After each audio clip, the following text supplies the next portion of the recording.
Chemistry की online class में स्वागत। विद्यार्थियों, इससे पहले वाली वीडियो में हमने ठोस अवस्था की परिभाषा, उसकी विशेषताएं, उसके एग्जाम्पल्स और रासायनिक बंधनों के आधार पर ठोस कितने प्रकार के होते हैं इसके बारे में हमने आप लोगों को बताया था। पिछली वीडियो से जो हमने आप लोगों को दिया है उसी प्रकार अगली वीडियो को स्टार्ट करते हैं, चलते हैं ऑनलाइन क्लास की ओर। इससे पहले आप मेरे चैनल को सब्सक्राइब करें, कमेंट करें, शेयर करें और लाइक करें, बेल आइकॉन दबाएं। चलिए चलते हैं ऑनलाइन क्लास की ओर। तो आज हम आप लोगों को पढ़ाने वाले हैं घटक कणों के आधार पर ठोसों के प्रकार। घटक कण किसे कहते हैं? इंग्लिश में से एंटिटीज कहते हैं। तो सबसे पहले हेडिंग डालेंगे घटक कणों के आधार पर ठोसों के प्रकार।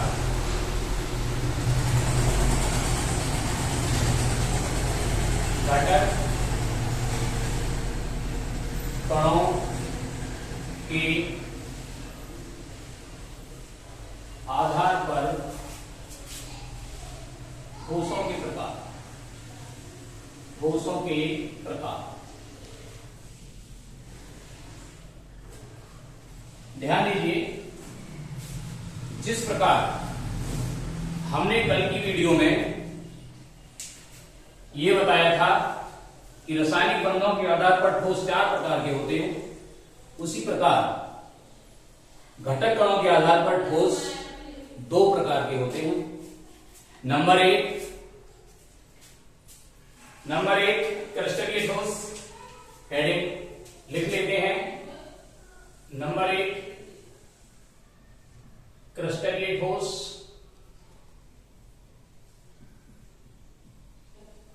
नंबर 2 अक्रिस्टलीय ठोस।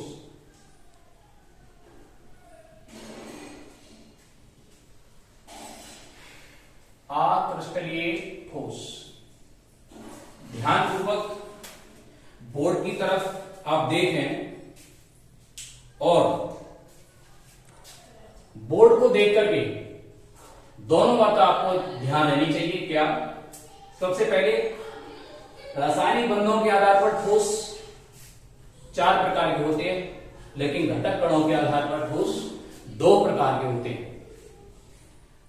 तो सबसे पहला हमने घटक कण का मतलब होता है परमाणु, अणु और आयन। तो यहां पर 2 प्रकार के होते हैं, क्रिस्टलाइन सॉलिड और एमोर्फस सॉलिड। तो सबसे पहले मैं आप लोगों को बता दूं, बोर्ड एग्जामिनेशन में AIEEE, EPTU, नीट और बहुत सारे एग्जाम्स में, और खासकर यूपी बोर्ड के विद्यार्थियों के लिए यह घटक कणों के अंतर यानी क्रिस्टलीय और अक्रिस्टलीय ठोसों में अंतर कम से कम 2 से 3 नंबर का आता है। तो बड़े ही ध्यानपूर्वक आप इसको देखेंगे और सुनेंगे और आपको बहुत ही यूं चुटकियों में याद हो जाएगा, यूं चुटकियों में, ठीक है ना? तो बिल्कुल बड़े ही सरल भाषा में मुझसे जुड़िए और सुनिए ध्यानपूर्वक। ध्यान दीजिए वीडियो की तरफ। सबसे पहले 2 पार्ट कर लेता हूं। कई बार एग्जामिनर आपको पूछता है कि क्रिस्टलीय और अक्रिस्टलीय ठोसों में क्या अंतर होता है, अंतर स्पष्ट कीजिए, कोई भी 4 अंतर स्पष्ट कीजिए, इस तरह से क्वेश्चन करेगा। और क्रिस्टलीय और अक्रिस्टलीय ठोसों को उदाहरण सहित परिभाषित कीजिए, ये भी बोल देगा आपसे, कुछ भी पूछ सकता है। कम से कम 2 नंबर का क्वेश्चन और ज्यादा से ज्यादा 3 से 4 नंबर का क्वेश्चन आता है इस पर। तो जरा ध्यानपूर्वक देखेंगे। 2 पार्ट इसके कर लेते हैं, जैसा कि मैंने बोर्ड पर लिख लिया है ना? और इंग्लिश में इसको जरा देख लीजिए, इंग्लिश का वर्जन है इसका, क्रिस्टलाइन सॉलिड और एमोर्फस सॉलिड। ध्यान दीजिए। तो मैं इसके 2 पार्ट कर लेता हूं। 2 पार्ट मैंने कर लिए हैं, देख लेंगे ध्यानपूर्वक। नंबर इस तरह से आपका जो कॉपी का पेज है इसको 2 पार्ट में आप बांट लें, ठीक है? तो ये तो आप बहुत जल्दी बता देंगे। मैं पूछा अभी कौन सी बीमारी चल रही है, तो बता देंगे कोरोना वायरस चल रहा है, ठीक है? उसी प्रकार जिस प्रकार आपको एक बच्चे से लेकर बड़े तक को आपको रट गया है कि कोरोना वायरस लग रहा है, कोरोना वायरस चल रहा है, कोरोना वायरस की बीमारी चल रही है ना, तो उसी प्रकार ये जो मैं वीडियो आज आपको दे रहा हूं, ये भी आपको बहुत सरल भाषा में याद हो जाएगी। ठीक है, तो सबसे पहले ये ध्यान रखें कि क्रिस्टलीय ठोस और अक्रिस्टलीय ठोस होते क्या हैं। सबसे पहले बात कर लेते हैं क्रिस्टलीय ठोस। इनके घटक कण फिर बता रहा हूं आप लोगों को, परमाणु, अणु और आयन। इनके घटक कण एक व्यवस्थित क्रम में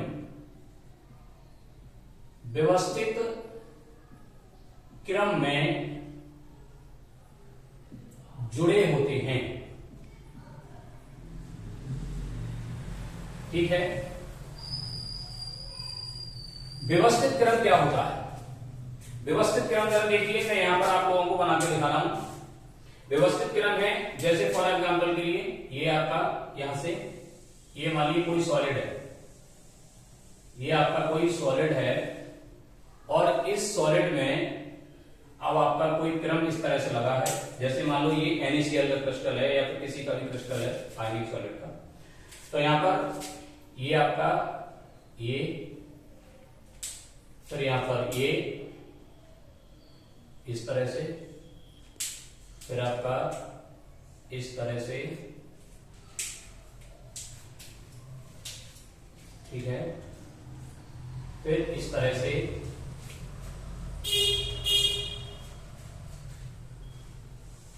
फिर इस तरह से, ठीक है, फिर यहां से बड़ा क्रिस्टल, बड़ा क्रिस्टल, बड़ा क्रिस्टल, ठीक है, इसके बाद छोटा क्रिस्टल, छोटा क्रिस्टल,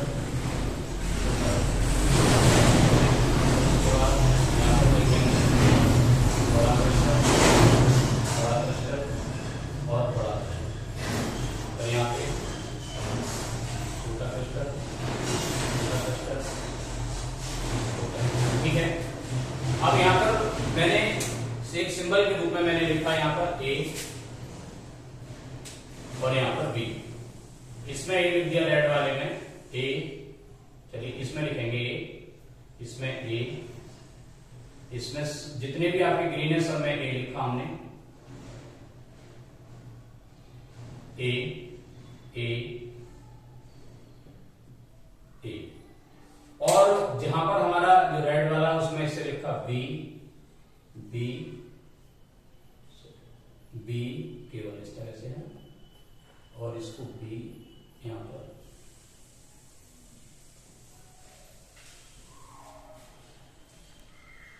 ठीक है। तो A एनाइन होता है और B कैटायन यानी बेस होता है, एसिडिक और बेस होते हैं, ठीक है, ध्यान रखेंगे। तो देखिए इनमें जो है मैंने जैसे लिखा था कि इनकी घटक कण जो होते हैं परमाणु, अणु और आयन होते हैं व्यवस्थित क्रम में, पहले A B A B A B, A यानी B A B A B A, फिर A B A B A B, यानी एक व्यवस्थित क्रम है। तो जो व्यवस्थित क्रम में हो तो उसे कहते हैं क्रिस्टलीय ठोस, और अव्यवस्थित क्रम में जो हो उसको कहते हैं अक्रिस्टलीय ठोस। यहां पर इसका विपरीत, आई होप आप लोगों को याद हो गया होगा ऑलरेडी। तो इनके घटक कण एक व्यवस्थित क्रम में जुड़े होते हैं, क्रिस्टलीय ठोस कहलाते हैं। ये क्रिस्टलीय ठोस की डेफिनेशन हो गई। नंबर 2, इसी प्रकार इसके विपरीत लिखेंगे नंबर 1 में, इनके घटक कण, इनके घटक कण व्यवस्थित क्रम में, व्यवस्थित क्रम में नहीं जुड़े होते हैं।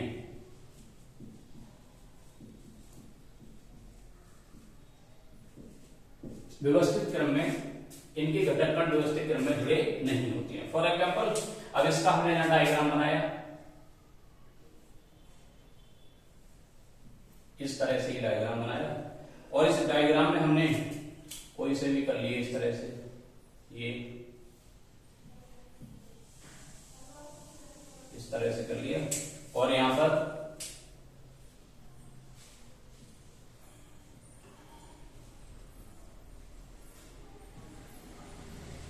इस तरह से,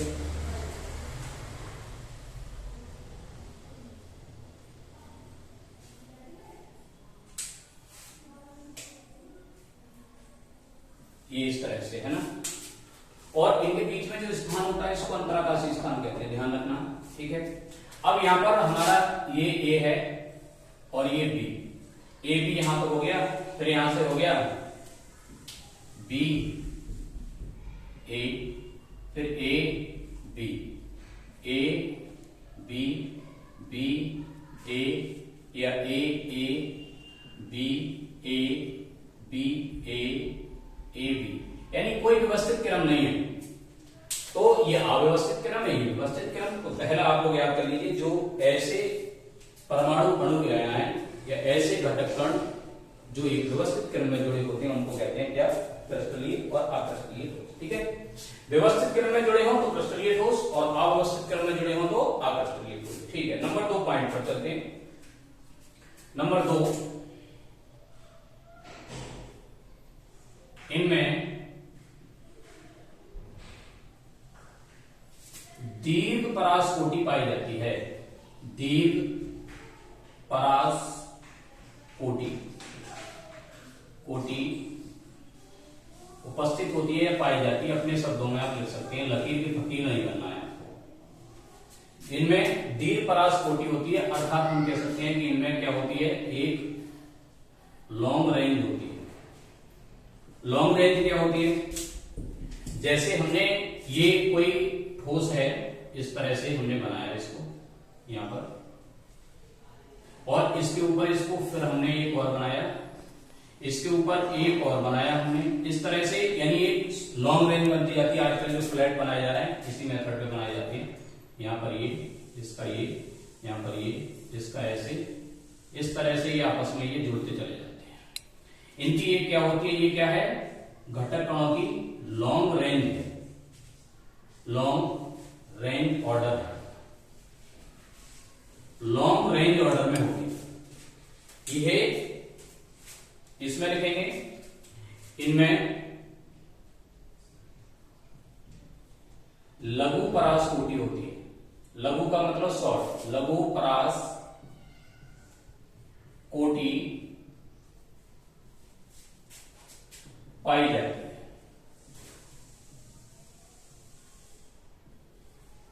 लघु परास कोटि का मतलब शॉर्ट रेंज होती है। कोई क्रिस्टल है तो वो जैसे का तैसा ही रहेगा, ज्यादा नहीं। कोई व्यवस्थित क्रम में पहली बात तो होगा ही नहीं, है ना। इस तरह से ये उसका कोई इस तरह से हो सकता है, ऐसे व्यवस्थित क्रम में नहीं होगा। ओके, ठोस होगा लेकिन व्यवस्थित क्रम में नहीं होगा। सत्य ठोस की बात करें तो यही होंगे क्रिस्टलीय ठोस। नंबर 3,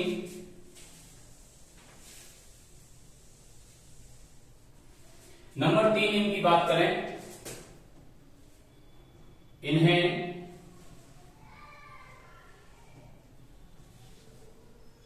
चाकू से काटने पर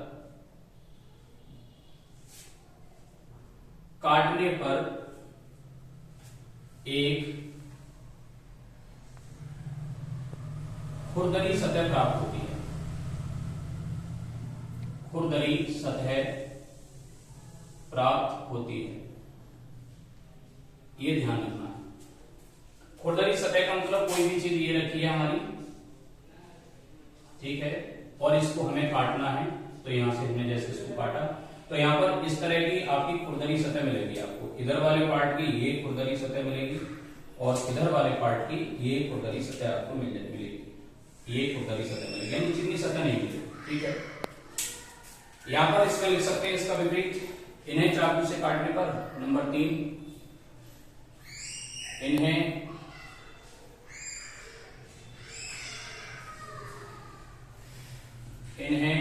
चाकू से काटने पर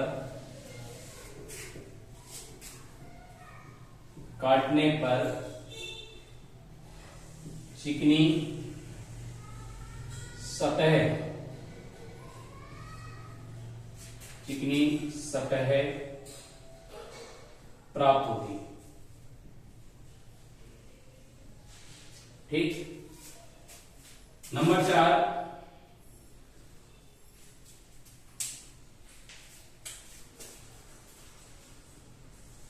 यह विषम दैसिक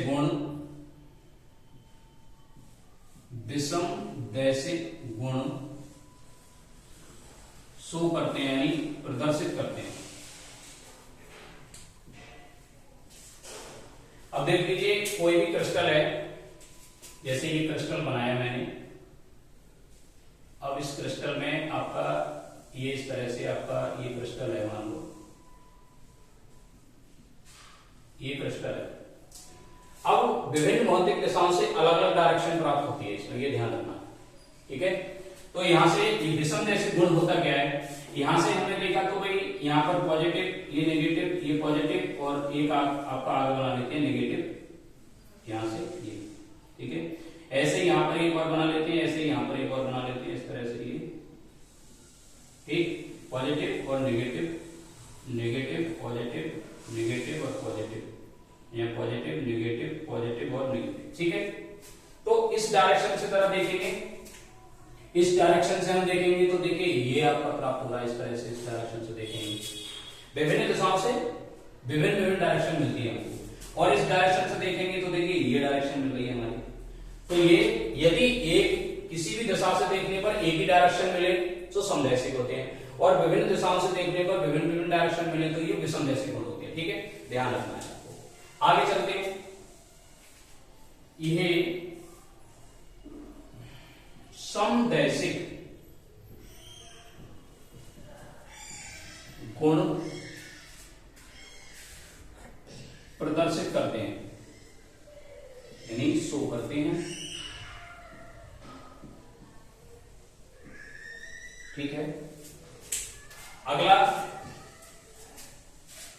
यहां पर इनकी डायरेक्शन बना देता हूं, कोई किसी भी डायरेक्शन से एंगल से देख लीजिए, इनकी एक आपकी जो है सीधी रेखा ही मिलेगी, किसी भी डायरेक्शन से आप देख लें, ठीक है, लेकिन इन्हें अलग। इनके नंबर 5, इनके गलनांक और क्वथनांक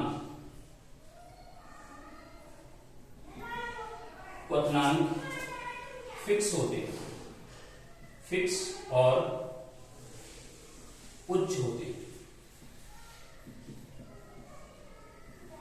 इनके गलनांक और क्वथनांक, इनके गलनांक और क्वथनांक निम्न तथा फिक्स नहीं होते, फिक्स नहीं होते, ठीक है। छठा गुण है इनका, यह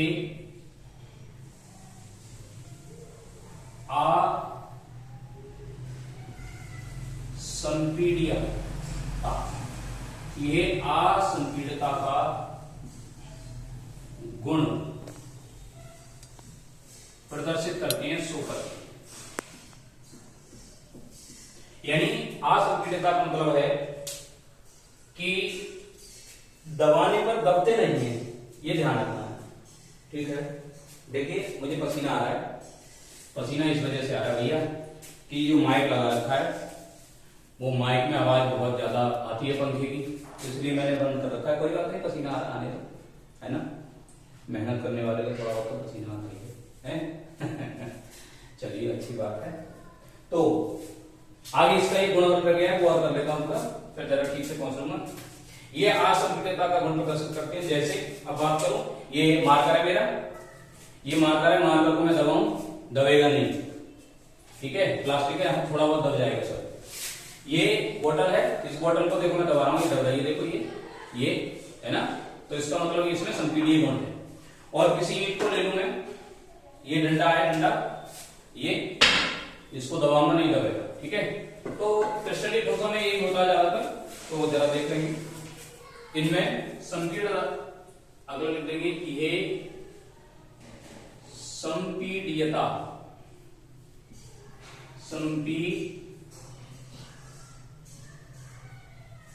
संपीड्यता का गुण शो करते हैं। तो देखिए बोर्ड की तरफ को, आई होप आप लोगों को बहुत सिंपल और सरल भाषा में मैंने क्रिस्टलीय और अक्रिस्टलीय गुण लिख दिए हैं बोर्ड पर, है ना। तो आप लोग जरा देख लीजिए, एक बार स्क्रीनशॉट ले लीजिए, एक बार स्क्रीनशॉट ले लीजिए और स्क्रीनशॉट से आपके क्लियर हो जाएगा, स्क्रीनशॉट से क्लियर हो जाएगा कि ये जो गुण हैं बिल्कुल अंतर आपके बिल्कुल इस तरह से लिखे हुए, बहुत जो किसी भी व्यक्ति को आप बताओगे नहीं तो वो याद कर लेगा, बहुत सिंपली लैंग्वेज में लिखे हुए हैं, ठीक है। बहुत बड़ा चला कई बार टीचर पढ़ा देते हैं, बच्चे को समझ में नहीं आता है, तो इस तरह से आप पढ़ाएंगे ना, एक बार पढ़ने से मेरी गारंटी है, एक बार पढ़ने के बाद आपको 101% याद हो जाएगा। और ये बोर्ड एग्जामिनेशन में 100% आते हैं तो आते ही हैं, 3 से 4 नंबर के, ध्यान रखना है, 2 नंबर का तो कोई गया ही नहीं है, इसलिए आप लोग अच्छी तरह से इनको याद कर लीजिए, ठीक है। आई होप मैं दोबारा से जरा यहां पर ले लेता हूं, क्रिस्टलीय सॉलिड यानी क्रिस्टलाइन सॉलिड, अक्रिस्टलीय ठोस एमोर्फस सॉलिड कहते हैं इनको। नंबर 1, इनके घटक कण एक व्यवस्थित क्रम में जुड़े होते हैं, जैसे ये व्यवस्था का क्रम है, इनके घटक कण व्यवस्थित क्रम में जुड़े नहीं होते, इसका विपरीत लिखना है। इनमें लॉन्ग रेंज ऑर्डर पाया जाता है और इनमें शॉर्ट रेंज ऑर्डर पाया जाता है। इन्हें चाकू से काटने पर खुरदरी सतह बनती है, ठीक है। इन्हें चाकू से काटने पर एक चिकनी सतह प्राप्त होती है, ठीक है ना, चिकनी सतह जैसे यहाँ पर बना लेंगे आप, जैसे कोई ये है और यहां से इस चीज को इस तरह से काटेंगे तो एक चिकनी सतह प्राप्त होगी, इस तरह से ये चिकनी सतह मिलेगी आपको, ठीक है, चाकू से काटने पर। ये विषम जैसे गुण प्रदर्शित करते हैं, विषम जैसे गुण फिर बता रहा हूं, विभिन्न भौतिक दिशाओं में अलग अलग डायरेक्शन मिलती है, जैसे ये इसमें, और इसमें किसी भी दशा जगह एक ही डायरेक्शन मिलेगी आपको, सीधी, ठीक है ना। इनके गलनांक और क्वथनांक क्या होते हैं, उच्च होते हैं, क्योंकि क्रिस्टलाइन सॉलिड है, ठीक है ना, बहुत मजबूती से जुड़े होते हैं आयनिक बॉन्ड से। इनके गलनांक और क्वथनांक निम्न होते हैं और फिक्स नहीं होते, कभी ज्यादा कभी कम भी हो सकते हैं। ये असंपीड़ता का गुण प्रदर्शित करते हैं, यानी दबाने पर दबते नहीं हैं, ये संपीड़ता का गुण प्रदर्शित करते हैं, ये दबाने पर दब जाते हैं। आई होप आप लोगों को बहुत अच्छी तरह से सरल और सिंपल लैंग्वेज में याद हो गया होगा, ठीक है। चलिए तो आगे चलते हैं, नेक्स्ट अगला हमारा हेडिंग है, तो आप दोबारा से आप लोगों को कहा गया है कि भाई इसको जो है देख लीजिए, क्रिस्टलाइन और अक्रिस्टलाइन एमोर्फस सॉलिड में डिफरेंस क्या होता है, ठीक है। चलिए तो नेक्स्ट आगे चलते हैं, आगे हमारा अगला जो है इसको आप देख लीजिए एक बार जरा, और दोबारा से स्क्रीनशॉट ले लीजिए और कर लीजिए। आगे चलते हैं, किसी ठोस के क्रिस्टलीय स्वरूप और अक्रिस्टलीय स्वरूप, किसी ठोस का क्रिस्टलीय और अक्रिस्टलीय स्वरूप का क्या होता है अंतर, अगला हेडिंग है। आई होप आप लोगों ने ये नोट कर लिया होगा, तो मैं इसको साफ कर लेता हूं, ठीक है। चलिए इसको साफ कर लेता हूं, फिर आगे चलता हूं।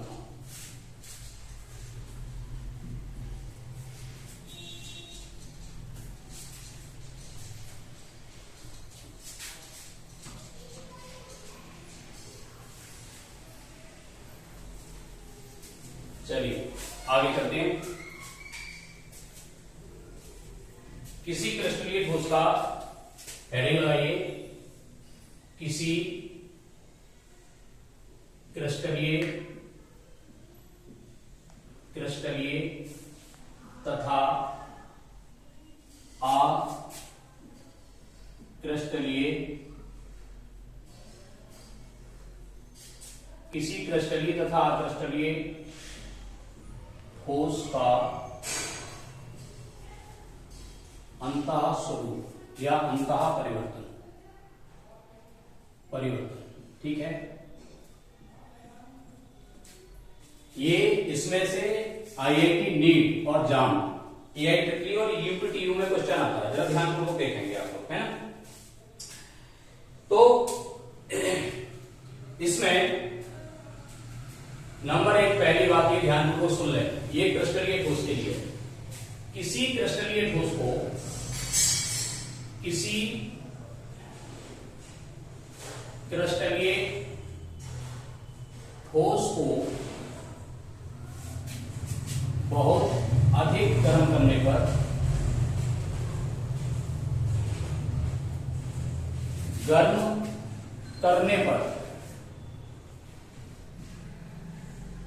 गर्म करने पर अचानक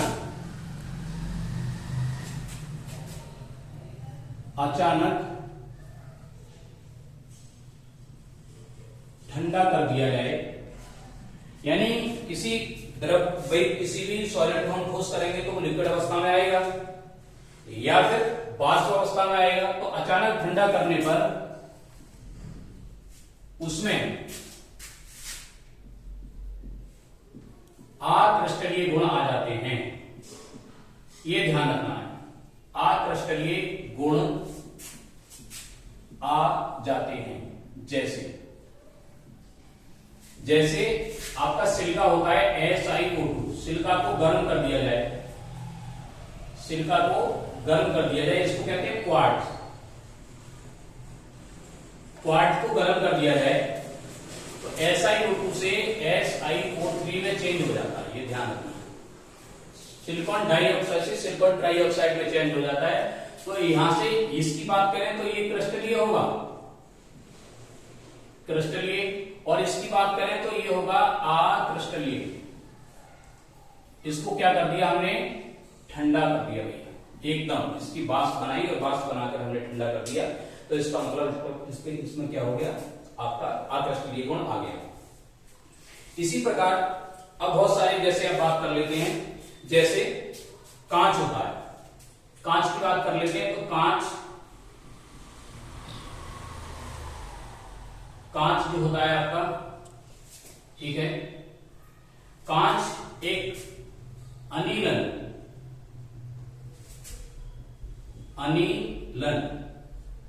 प्रक्रिया याद रखना।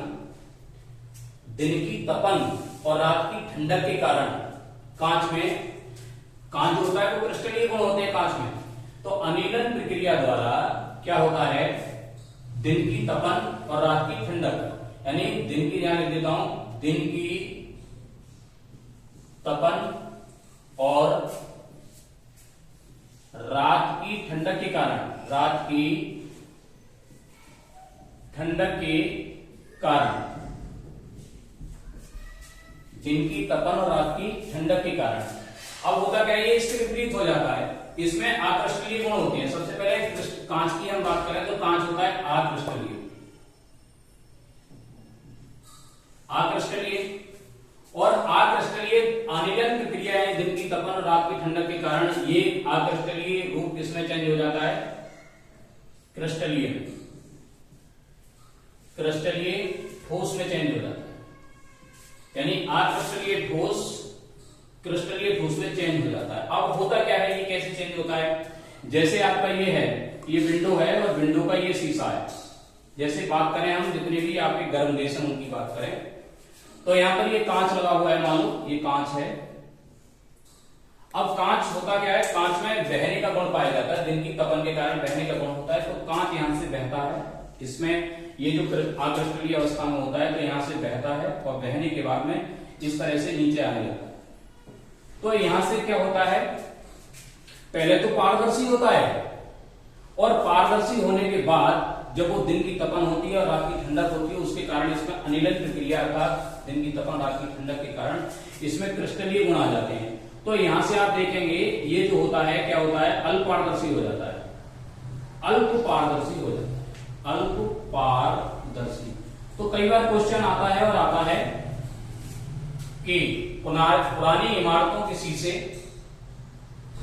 नीचे से दूधिया रंग के तथा नीचे पेंदी से क्या हो जाते हैं, यहां पर मोटे हो जाते हैं। ये वाली चीज ये मोटी हो जाती है, पेंदी से क्या हो जाते हैं, मोटे हो जाते हैं, ये ध्यान रखना है ना। क्रिस्टलीय गुण आ जाते हैं जिससे दूधिया रंग के दिखाई देने लगते हैं और कांच बह के नीचे आ जाता है तो इसमें अक्रिस्टलीय ठोस किसमें चेंज हो जाता है, क्रिस्टलीय ठोस में, और पेंदी से क्या हो जाते हैं, मोटे।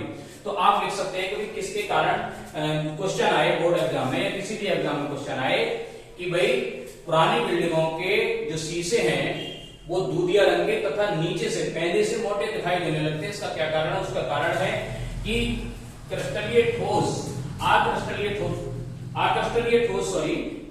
ठोस में क्या हो जाती है, चेंज हो जाते हैं। वो किसके कारण, अनिलन प्रक्रिया के कारण। अनिलन प्रक्रिया क्या होती है, दिन की तपन और रात की ठंडक, जिसमें अक्रिस्टलीय गुण से क्रिस्टलीय गुण इसमें आ जाते हैं कांच में, और यहां से ये क्रिस्टलीय गुण के कारण ये अल्प पारदर्शी होने लगता है और पेंदी से मोटा होने लगता है। ठीक है, तो आज की वीडियो में हम यहीं तक पढ़ाएंगे। इसके बाद अगली वीडियो में क्रिस्टल जालक क्या होता है, क्रिस्टल लैटिस क्या होता है, मात्रक कोशिका यानी यूनिट सेल क्या होती है, कितने प्रकार की मात्रक कोशिकाएं होती हैं, इसके बारे में अध्ययन करेंगे। तब तक के लिए जय हिंद।